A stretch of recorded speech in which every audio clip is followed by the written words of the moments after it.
Hello my dear students, आज हम class +1 में पेपर डिस्कशन कर रहे हैं।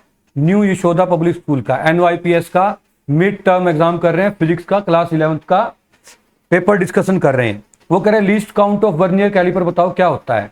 वर्नियर कैलिपर 0.1 mm तक कह लें, या हम कह रहे 0.01 सेंटीमीटर या 0.001 मीटर तक, ये इसका लिस्ट काउंट होता है। हमारे पास ये ऑप्शन है, तो B option will be correct. Next आ जाते हैं बच्चों, अब हम क्वेश्चन नंबर 2 देखते हैं।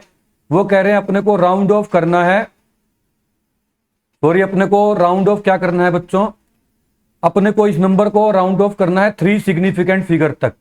तो बच्चों जब भी हम राउंड ऑफ करते हैं इस तरह से, तो हम देख लेते हैं जोन सा नंबर हम हटाने जा रहे हैं उससे पहले वाला ओड नंबर है या इवन नंबर है। मतलब अगर ये 5 हो तो इससे पहले वाला देखते हैं, अगर ये ओड है तो 1 ऐड करते हैं, अदरवाइज ऐसे कैसे छोड़ देते हैं। जैसे हम देखें 5 से पहले वाला ये ओड है तो ये क्या बन जाएगा 5.36। अगर इवन होता तो 5 को हटा देते। ऐसे ही अभी ये 5 को हटाना है, ये तो सिंपल है, 5 से बड़ा है तो एक ऐड कर दो, उससे पिछले में छोटा है तो छोड़ दो। लेकिन 5 में भी देखना पड़ता है। जब देखेंगे बच्चों इसके पीछे वाला इवन है तो इसको हटा देंगे, कुछ भी ऐड नहीं करेंगे, ये 5.34 बन जाएगा। Option number D will be the correct answer. Next आ जाते हैं क्वेश्चन नंबर 3 पे।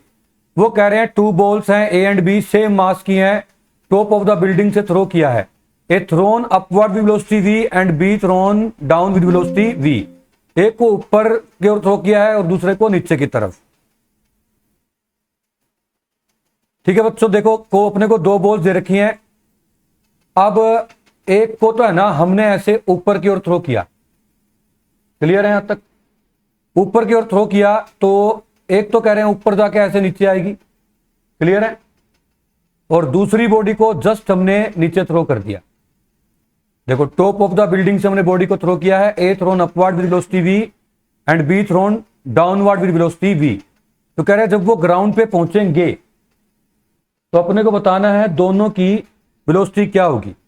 बच्चों देखो जो वेलोसिटी ऑफ असेंडिंग है और डिसेंडिंग इक्वल होती है। देखो कैसे, मान लो मैंने इसको 50 की स्पीड से ऊपर गिरा, जाएगी जाएगी जाएगी जाएगी जाएगी, ऊपर जाके रुक जाएगी, रुकने के बाद क्या होगा भाई साहब, ये नीचे आ जाएगी।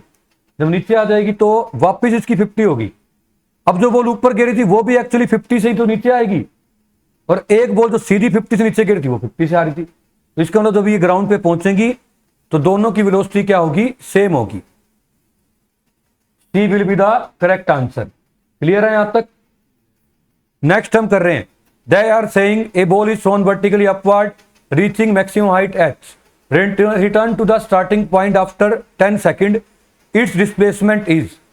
तो भूमिका बताएगी कोई बॉडी अगर अपने ही इनिशियल पॉइंट पे वापस आ जाए तो हमारे पास उसका डिस्प्लेसमेंट कितना होता है, 0। थोड़ा लाउड बोलना है। 0 इज द करेक्ट आंसर बच्चों। अगर कोई बॉडी अपनी ही पोजीशन पे वापस आ जाएगी तो 0 क्या होगा, करेक्ट आंसर होगा। नेक्स्ट क्वेश्चन हम डिस्कस कर रहे हैं। Next is they are saying एक box is laying on a floor of a wagon. एक गाड़ी टाइप में होता है ये, गाड़ी का डिब्बा, मतलब कोफिशिएंट ऑफ अपने को फ्रिक्शन भी दे रखा है, maximum acceleration of wagon for this which the box would remain stationery. ये कह रहे हैं वो गाड़ी का जो डिब्बा है वो कितनी तेजी से दौड़ सकता है कि जिसके कारण बॉक्स स्टेशनरी रहे। पहले मैं एक बार क्वेश्चन समझा देता हूं। देखिए बच्चों, अगर कोई बॉक्स है और हम नीचे वाले फ्लोर को खींच रहे हैं, मतलब नीचे जो गाड़ी है वो आगे की ओर चल रही है, तो बॉक्स कहां जाना चाहेगा, पीछे, लेकिन फ्रिक्शन जाने नहीं देगा। तो हम कह रहे हैं फ्रिक्शन फोर्स है जो इस बॉक्स और इनको बांधे हुए है, तो जितना फ्रिक्शन है उसका फार्मूला होता है म्यू इंटू नॉर्मल रिएक्शन। और फ्रिक्शन एक तरह का फोर्स है तो फोर्स का फार्मूला क्या होता है, मास इंटू एक्सेलरेशन। तो मास इंटू एक्सेलरेशन क्या आ जाएगा, म्यू इंटू नॉर्मल रिएक्शन। यहां से हम एक्सेलरेशन फाइंड कर लेंगे, हमारे पास एक्सेलरेशन आ जाएगा mu into normal reaction by m. My dear students, normal reaction होता है mg, अगर प्लेन सरफेस पे बॉडी पड़ी हो तो m से m कैंसिल हो जाएगा हमारे पास। तो म्यू अपने को गिवन है 0.2 और g अपने को पता है 10 होता है, इसलिए इसका आंसर क्या आ जाएगा, 2 मीटर पर second square. B will be the correct answer. Next हम आ रहे हैं क्वेश्चन नंबर 6 पे।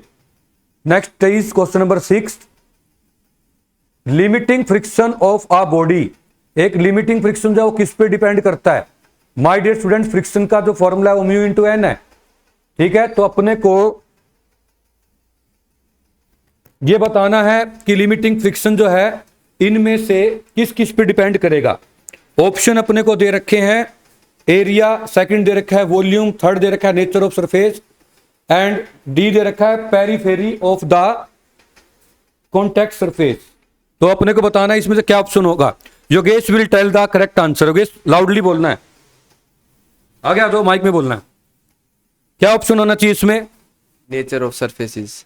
Option number C is the correct answer. Very good Yogesh, क्योंकि नेचर के ऊपर डिपेंड करता है कि कोई दो सरफेस में वो म्यू जो है वो नेचर को बताता है। नेक्स्ट हम पूछेंगे रोशन से। रोशन, एक लाइटर बॉडी है 7th क्वेश्चन में और एक हैवियर बॉडी है, दोनों की सेम काइनेटिक एनर्जी है, तो किसके पास लीनियर मोमेंटम ज्यादा होगा? रोशन विल टेल।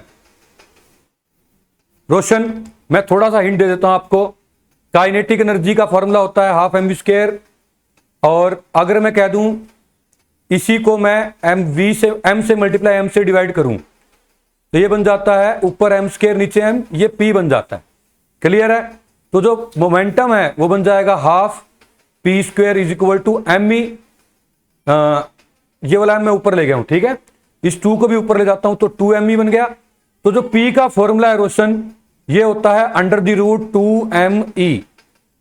अब आपको बताना है रोशन, सेम काइनेटिक एनर्जी है, एक लाइटर बॉडी एक हैवी बॉडी है, तो बताओ मोमेंटम का क्या होगा? मोमेंटम किसके डायरेक्टली प्रोपोर्शनल है? मास के। आई थिंक आपको आ नहीं रहा ये। तो जो बॉडी हैवी होगी उसका मोमेंटम भी क्या होगा? ज्यादा। तो ग्रेटर लीनियर मोमेंटम किसका होगा बच्चों? हैवियर बॉडी का। Hence option B is correct. इनमें से अपने को बताना है, ठीक है। सबसे पहले तो है ना, आप अपना नेम बताएंगे। कनिका। कनिका, आपको ये बताना है इनमें से कौन सा जो फोर्स है वो कंजर्वेटिव नहीं है। अपने को 4 फोर्सेस दे रखे हैं, कौन सा फोर्स कंजर्वेटिव नहीं है? तो बताइए कौन सा ऑप्शन करेक्ट होगा? Frictional force B. Frictional force is correct answer. क्योंकि बच्चों जो फ्रिक्शनल फोर्स होता है ना, वो पाथ पे डिपेंड ही नहीं करता। पाथ पे कैसे डिपेंड नहीं करता? मान लो कि सॉरी पाथ पे डिपेंड करता है। अगर आप एक बॉक्स को सीधा कहीं ले जाओ और एक घुमा के ले जाओ, आप नीचे घसीट के ले जा रहे हो तो ज्यादा वर्क लंबे रास्ते में करना पड़ेगा। तो पाथ पे डिपेंड करता है, तो ये एक नॉन कंजर्वेटिव फोर्स है। नेक्स्ट आता है, एक डिस्क रोटेट कर रही है यूनिफॉर्म एंगुलर वेलोसिटी से, तो इनमें से क्या चीज ट्रू नहीं है? माय डियर स्टूडेंट्स, एक एक ऑप्शन पहले इसके पढ़ने पड़ेंगे। तो हमारे पास फर्स्ट ऑप्शन में क्या रखा है? Sense of rotation remains same. Sense का मतलब होता है क्लॉकवाइज या एंटी क्लॉकवाइज। देखो बच्चों, अगर यूनिफॉर्म मोशन है ना, तो इसका मतलब क्या होता है कि उसकी स्पीड कांस्टेंट रहती है। जैसे हम यूनिफॉर्म सर्कुलर मोशन बोलते हैं। अब बॉडी घूम रही है तो हर पॉइंट पे बॉडी की डायरेक्शन तो चेंज हो ही रही है कि नहीं हो रही? और डायरेक्शन चेंज तो वेलोसिटी चेंज हो रही है, एक्सेलरेशन भी मिलता है सेंट्रीपिटल, लेकिन स्पीड सेम है। मान लो 5 मीटर पर सेकंड थी तो बाद में भी 5 मीटर रहेगी। तो इसलिए सी ऑप्शन करेक्ट होगा। The speed of rotation is non zero and remain same. Next आ जाते हैं बच्चों, वो कह रहे हैं इनमें से किसका जो सेंटर ऑफ मास है वो आउटसाइड द बॉडी लाई करेगा। देखिए बच्चों, हमारे पास एक पेंसिल दे रखी है, शॉर्ट पुट दे रखा है, डाइस दे रखा है, बैंगल। देखो बच्चों, बैंगल मतलब एक चूड़ी दे रखी है जिसको हम कड़ा, रिंग या चूड़ी बोल देते हैं। इसके जो सेंटर के ऊपर देखेंगे कोई मास नहीं है, तो बॉडी के बाहर है सेंटर ऑफ मास। समझ आ रही है कि नहीं आ रही? मटेरियल से बाहर है, तो इसका आंसर डी आ जाएगा। नेक्स्ट हम आ जाते हैं क्वेश्चन नंबर 11 के ऊपर। क्वेश्चन नंबर 11 में बच्चों अपने कह रखा है इनमें से कौन सी 5 फिजिकल पैरामीटर हैं, विच ऑफ 2, इन 5 में से कौन से 2 पैरामीटर हैं जिनकी डायमेंशन सेम होगी। तो बच्चों सबसे पहले हम देख लेते हैं रिफ्रैक्टिव इंडेक्स और डाइलेक्ट्रिक कांस्टेंट। रिफ्रैक्टिव इंडेक्स जो है ना, ये आपने पढ़ रखा है, ये एक तरह का speed of ratio of speed of light in 2 medium होता है, या ये sin i by sin r होता है। तो हम जब इनकी रेशियो देखते हैं तो ये m0 l0 t0 बनता है। ऐसे डाइलेक्ट्रिक कांस्टेंट होता है, ये भी 2 मीडियम के बीच में फोर्स होता है। अगर फोर्स कोई भी 2 चार्ज फ्री स्पेस में पड़े हैं और मीडियम में पड़े हैं, एक्चुअली ये फोर्स की रेशियो है, तो ये भी क्या होगा m0 l0 t0। हालांकि ये 12th क्लास का में आता है, 12th की स्टार्टिंग में, 11th का कंसेप्ट नहीं है, फिर भी मैंने आपको बता दिया सेकंड और थर्ड जो है इनके डायमेंशन सेम है, सेकंड और थर्ड, रिफ्रैक्टिव इंडेक्स और डाइलेक्ट्रिक कांस्टेंट, बट जो कि हमारे ऑप्शन में नहीं है, लेकिन इसका ग्रेस मार्किंग मिलना चाहिए। अगर ये बच्चा करके आया तो ये ठीक होगा। अब मैं और देखता हूं फिर और किन के सेम हैं। My dear students, energy density होता है एनर्जी पर यूनिट वॉल्यूम, एनर्जी डेंसिटी, इसकी डायमेंशन बनेगी m1 L2 T-2 बाई में L3, तो बनेगा m1 L-1 T-2। अच्छा, यंग्स मॉडुलस क्या होता है? यंग्स मॉडुलस होता है स्ट्रेस बाय स्ट्रेन, स्ट्रेन की कोई डायमेंशन नहीं होती, स्ट्रेस की m1 L-1 T-2 होता है। तो फर्स्ट और फोर्थ भी हैं, ये भी ठीक है। तो हो सकता है ये टीचर से मिस्टेक हो गई हो, ऑप्शन में उन्होंने चेक नहीं किया बाय मिस्टेक, कई बार गलती से भी गलती हो जाती है। तो इसमें सेकंड और थर्ड भी ठीक है, फर्स्ट और फोर्थ की भी सेम है। आगे बढ़ते हैं बच्चों, नेक्स्ट हम करते हैं क्वेश्चन नंबर 12। वो कह रहे हैं slope of velocity time graph with uniform velocity is. बच्चों अगर वेलोसिटी टाइम ग्राफ है और वेलोसिटी यूनिफॉर्म है, मतलब एक जैसी रह रही है, स्लोप होता है इस तरह से, ये टेंजेंट थीटा या एंगल कितना बन रहा है, तो ये तो यूनिफॉर्म वेलोसिटी है, तो स्लोप कितनी होनी चाहिए बच्चों? 0 होनी चाहिए। ये हमारे 12th क्वेश्चन का आंसर था। अब हम आ जाते हैं क्वेश्चन नंबर 13 पे। Let's come to the question number 13। Question number 13 में बच्चों कह रखा है, ये एक असर्शन रीजन का क्वेश्चन है बच्चों। इस क्वेश्चन में अपने को कह रखा है spring has potential energy when it is compressed and stretch. ये बात तो ठीक है, जब हम स्प्रिंग को चाहे खींचें मतलब स्ट्रेच करें या दबाएं मतलब प्रेस करें या कंप्रेस करें, दोनों ही केस में उसके अंदर एक एनर्जी आ जाती है, तो ये तो ठीक है। इसका रीजन क्या है? In compressing and stretching work is done on the spring against the restoring force. Yes, हमें वर्क करना पड़ता है, रीजन भी ठीक है और यही इसकी करेक्ट एक्सप्लेनेशन भी है। अगर वर्क ना करना पड़ता तो एनर्जी भी स्टोर ना होती। तो इसका आंसर ए आएगा। Both A and R true and R is the correct explanation. My dear students, next पे आते हैं। Rate of change of total momentum of many particle system is proportional to sum of the inertial force on the system. बात तो ठीक है, जो force है उसी को हम इनर्शियल फोर्स बोलते हैं। ये क्या होता है? DP by D T. ये कह रहे हैं कि जो फोर्स हम अप्लाई करेंगे उतना ही क्या होगा? रेट ऑफ मोमेंटम चेंज होगा। अब रीजन में देखते हैं, internal force can change the kinetic energy but not the momentum of the system. ये रीजन भी ठीक है। अगर मान लो एक बॉम्ब है, वो बॉम्ब जो है, या एक बुलेट और गन का एग्जांपल लेते हैं, तो हमारे को कनिका बताएगी। कनिका जैसे ही हम बुलेट को फायर करेंगे तो बुलेट कहां की तरफ जाएगी? आगे की तरफ। आगे की साइड। वेरी गुड, थोड़ा सा लाउड बोलना है। गन कहां पे जाएगी? पीछे की तरफ। तो मोमेंटम ओवरऑल ऐड हुआ, सब्ट्रैक्ट हुआ, या उतना ही रहा जितना पहले था? उतना ही रहा। उतना ही रहा। वेरी गुड, मोमेंटम सेम रहा। मोमेंटम सेम क्यों रहा बच्चों? तभी तो हम कहते हैं कि जितना बॉडी आगे गई है बुलेट, उतना ही गन कहां जाएगी? पीछे जाएगी। तो मोमेंटम सेम रहा ना, मोमेंटम तो सेम रहता है। लेकिन देखो काइनेटिक एनर्जी इसमें भी आ गई, इसमें भी आ गई, और काइनेटिक एनर्जी स्केलर क्वांटिटी है, एक वहां जा रहा है एक यहां जा रहा है, तो दोनों की काइनेटिक एनर्जी कैंसिल नहीं बल्कि ऐड हो गई। तो इंटरनल फोर्स हमेशा क्या, स्प्रिंग एक इंटरनल फोर्स था, गन के अंदर स्प्रिंग कंप्रेस था, उसने बुलेट को धक्का दे दिया, दोनों में काइनेटिक एनर्जी आ गई। ये बात भी ठीक है। लेकिन बच्चों ये कहीं से इसको करेक्ट एक्सप्लेनेशन नहीं है। बात तो ठीक है, तो मेरे अकॉर्डिंग इसका बी आंसर आना चाहिए बच्चों। असर्शन रीजन में काफी कंफ्यूजन रहती है, तो हो सकता है कि कहीं पे अगर हो तो आप पहले से ही, मेरी तरफ से मैं सॉरी फील करता हूं अगर कुछ गलती से बताया जाए तो। माय डियर स्टूडेंट्स, फिर हम आ जाते हैं नेक्स्ट क्वेश्चन पे, that is earth is slow down. Earth slow हो जाएगी as moon is coming near to it. अगर मून जो है इसके पास आ जाएगा, ऐसा कुछ भी नहीं है बच्चों, क्योंकि अर्थ तो है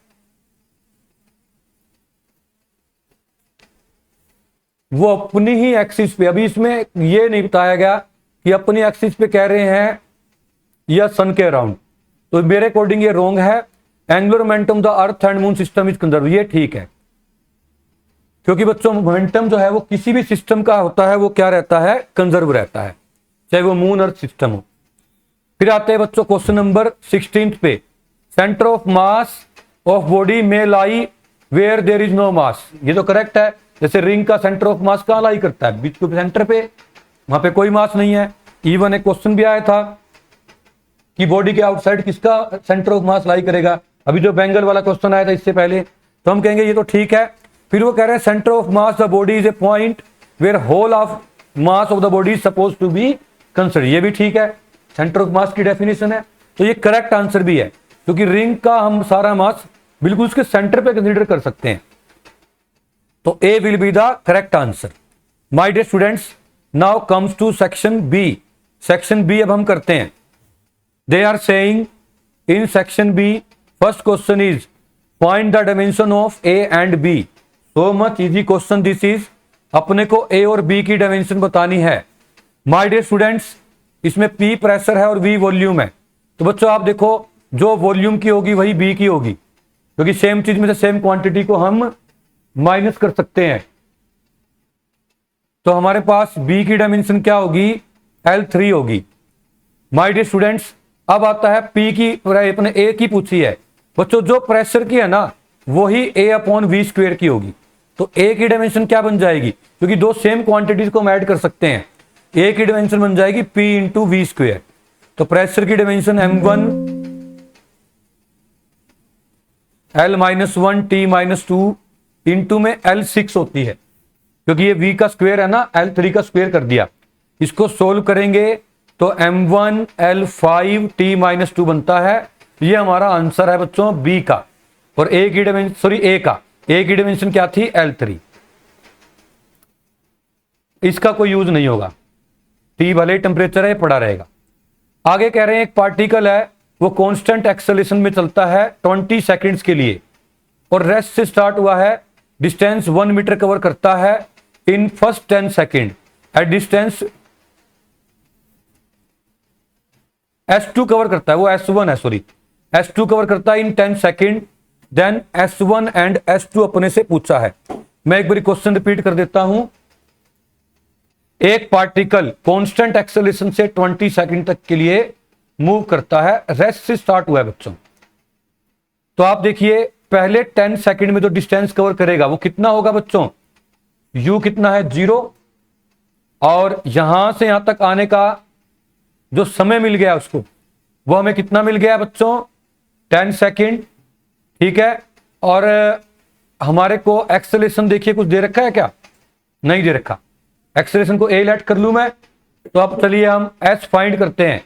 s का फॉर्मूला क्या होता है बच्चों, ut + ½ at²। तो हम सबसे पहले S1 फाइंड कर रहे हैं ना, पहले 10 सेकंड के लिए, u तो 0 है, इज इक्वल टू, प्लस लिखे ना लिखे मर्जी है, हाफ, एक्सेलरेशन को a ही लिख देते हैं, टाइम कितना है 10 का स्क्वायर कितना हो जाएगा बच्चों 100। तो जो S1 है क्या वो 50A आ गया कि नहीं आ गया, 50A आ गया। अब नेक्स्ट वाले के लिए देख लेते हैं माय डियर स्टूडेंट्स, ऊपर करते हैं इसको सोल्व। हमारे पास S is equal to formula क्या होता है, ut + ½ at²। क्लियर है यहां तक बात। अब अगले 10 सेकंड है, मतलब टोटल कितने सेकंड हो जाएंगे, 20 सेकंड, क्योंकि हम u को 0 ले रहे हैं। जब हम u को 0 लेते हैं तो हम बिल्कुल स्टार्टिंग से शुरू हुए थे, समझ आ रही है। अगर अगले 10 सेकंड का टाइम लेते हैं ना, तो यहां पे पहले वेलोसिटी निकालनी पड़ती, क्योंकि अब यहां पे वेलोसिटी 0 नहीं है, इसलिए हमारे पास इजी मेथड है, हम स्टार्टिंग से देख ले भाई 20 सेकंड में बॉडी कितना चलेगी। क्लियर है। अब बॉडी देखे 20 सेकंड में कितना चलती है, तो S2, अभी S2 हम निकालेंगे, 20 सेकंड बॉडी चलती है वो निकाल लेते हैं, हाफ इंटू एक्सेलरेशन A, 20 का स्क्वायर 400, तो ये कितना आ गया बच्चों, 2 से कट के 200A। ये टोटल डिस्प्लेसमेंट है बच्चों कितने सेकंड में, 20 सेकंड में। बट हमें नेक्स्ट 10 सेकंड में देखना है, तो पहले वाले में तो 50A था, तो नेक्स्ट 10 में कितना आया होगा 150A, तभी तो टोटल 200 बना होगा। वो अपने से S1 और S2 की रेशो पूछी गई है। तो my dear students, S1 S2 की रेशो हम देखेंगे तो हमारे पास 1:3 आ जाएगी, क्योंकि 50 को जब S2 और S1 की पूछी है, सॉरी 150 को 50 से डिवाइड करेंगे ना, तो 3:1 आ जाएगा। This is the answer. Next हम कर रहे हैं बच्चों क्वेश्चन नंबर 19।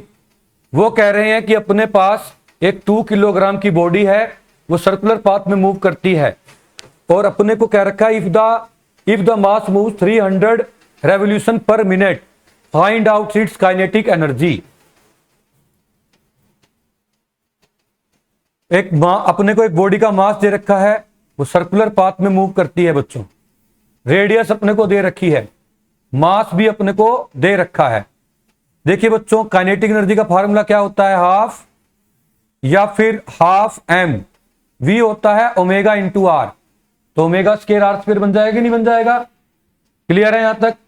फिर ओमेगा क्या होता है बच्चों, हमारे पास कितना एंगल कवर हो रहा है पर यूनिट टाइम। बच्चों एक रेवोल्यूशन जो है वो कितने डिग्री का होता है, 2 पाई का। तो 300 रेवोल्यूशन कितने हो जाएंगे, 300 इंटू 2 पाई। और कितने टाइम में करता है ये, टाइम कितना दे रखा है अपने को टोटल, ये जो एंगल कवर 1 मिनट में, मतलब 60 से डिवाइड कर दूं तो ये 0 से 0 चल जाएगी, ये 5 चला जाएगा, तो ये बन गया हमारे पास 10 पाई। तो इसमें पुट कर देंगे हाफ, मास अपने को 2 गिवन है, ओमेगा हमारे को गिवन है 10 पाई, तो मतलब 100 pi square, radius 1 metre given है, 1 का स्क्वायर 1 होता है, 2 से 2 चला जाएगा, 100 पाई स्क्वायर आंसर आ गया। या पाई स्क्वायर लगभग 10 होता है, तो ये बन जाएगा 1000 joule. This is the answer. My dear students, next देखते हैं। They are saying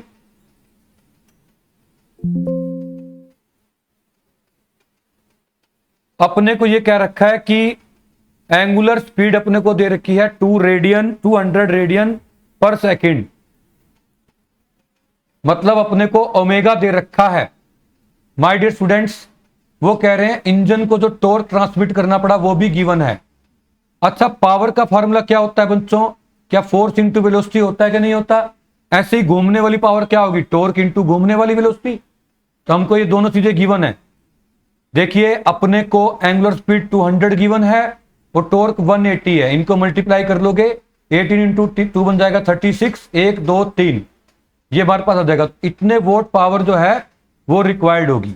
define angular acceleration and also right it's SI unit. तो बच्चों एंगुलर एक्सेलरेशन की ये वो डेफिनेशन है कि एंगुलर एक्सेलरेशन वो एक्सेलरेशन है जब कोई बॉडी किसी सर्कल में रोटेट करती है तो हमें जो इनवर्ड एक्सेलरेशन रिक्वायर्ड होता है उसको बोलते हैं एंगुलर या सेंट्रीपिटल एक्सेलरेशन। बच्चों कोई भी एक्सेलरेशन उसकी यूनिट क्या होती है, मीटर पर सेकंड। सॉरी एंगुलर एक्सेलरेशन होता है अल्फा, वो सेंट्रीपिटल थोड़ा मिक्स हो गया। अल्फा होता है हमारे पास एंगुलर एक्सेलरेशन, ये होता है लीनियर एक्सेलरेशन बाय में आर। ठीक है, जैसे हमने कर रखा है कि ओमेगा होता है वेलोसिटी बाय आर, ऐसे ही अल्फा क्या होता है, एक्सेलरेशन बाय आर। इसकी यूनिट क्या होती है बच्चों, मीटर पर सेकंड स्क्वायर इसकी, और आर की क्या होती है, मीटर। मीटर से मीटर कट जाता है तो इसकी यूनिट होती है सेकंड की पावर -2। क्लियर है यहां तक? तो इसकी रेशो, इसका आंसर लिखोगे it is the linear acceleration पर unit radius. My dear students, इस वीडियो के अंदर अभी हम सेक्शन ए और बी को सोल्व करेंगे। नेक्स्ट वीडियो के इसके नेक्स्ट पार्ट में हम सेक्शन नेक्स्ट वाले सोल्व करेंगे। होप सो बच्चों आपको समझ आ गया होगा। Thank you so much.